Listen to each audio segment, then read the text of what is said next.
गणित में हम जैसे जैसे नई संख्याओं को सीखते गए, उनको हम नाम देते गए। जैसे पहले हम गिनने में काम लेते थे संख्याओं को, तो उनको प्राकृत संख्या बोलते हैं। इनकी परिभाषा गिनने में काम आने वाली गणन संख्या या प्राकृत संख्या।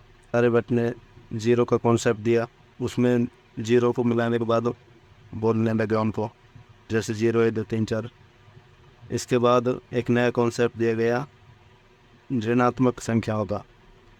तो प्राकृत संख्या में शून्य और ऋणात्मक संख्या मिलाने पर इनको पूर्णांक संख्या बोलने लगे।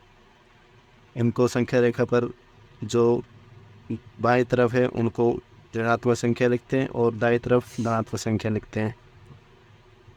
फिर इनमें जो संख्या रेखा पर आधा, डेढ़, ढाई, इनको भी लिख सकते हैं, उनको परिमेय संख्या बोलते हैं। इनको एक परिभाषा याद कर सकते हैं, परिमेय संख्या बराबर पी बटा क्यू से। वे सभी संख्याएं जिनको पी बटा क्यू के रूप में लिख सकते हैं, जहाँ पी और क्यू पूर्णांक है और क्यू बराबर 0 नहीं है। जैसे -3/4, 0, 1, 2, 7/9 और 1.3, ये उसके ऊपर बार, मतलब ये रिपीट हो रहा है बार बार, 1.3 3 3 3। अब अपरिमेय संख्या है, ये पी बटा, इसकी परिभाषा परिमेय संख्या के उल्टे हो जाएगी। वे संख्या जो पी बटा क्यू के रूप में नहीं लिख सकते। पी और क्यू पूर्णांक है और क्यू बराबर 0 नहीं है। अब इसके एग्जाम्पल हो जाएंगे √2, √3, पाई, पी और 2 की पावर 1/3। अब परिमेय संख्या में जैसे ये 1 है, इसको 1/1 लिख सकते हैं। ऐसे ही 2 को भी 2/1 लिख सकते हैं। और 1.3 बार को भी हम 4/3 लिख सकते हैं। मतलब इन सारी संख्याओं को पी बटा क्यू के रूप में लिख सकते हैं, इसलिए इनको परिमेय संख्या बोलते हैं। और ऐसे ही √2 है, उसको हम अगर √2/1 लिखेंगे तो उसमें जो ये पूर्णांक संख्या होनी चाहिए, ये रिक्वायरमेंट कंप्लीट नहीं हो रही, क्योंकि √2 एक पूर्णांक संख्या नहीं है। अब परिमेय संख्या और अपरिमेय संख्या दोनों के संग्रह को वास्तविक संख्या बोलते हैं। वास्तविक संख्या या रियल संख्या जो एग्जिस्ट करते हैं, इनको हम संख्या रेखा पर दर्शा सकते हैं, इसलिए इनको वास्तविक संख्या बोलते हैं। इनमें अपरिमेय संख्या और परिमेय संख्या दोनों आ जाएंगी।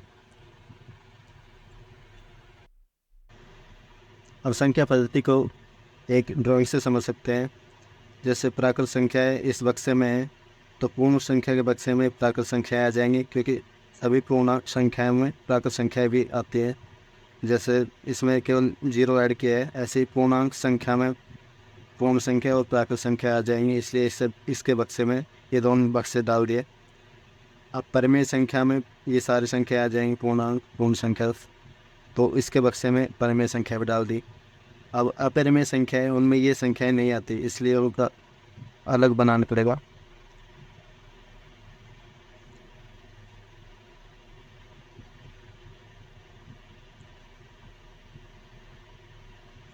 और जो रियल नंबर्स है, उनमें ये सारी संख्या आती है।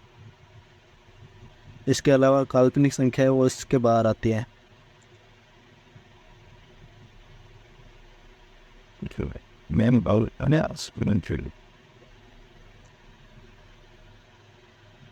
इसको समझने के लिए, जैसे वास्तविक संख्या है हमारी पूरी पृथ्वी हो गई, परिमेय संख्या है देश हो गया, ऐसे ही पूर्णांक ये राज्य है,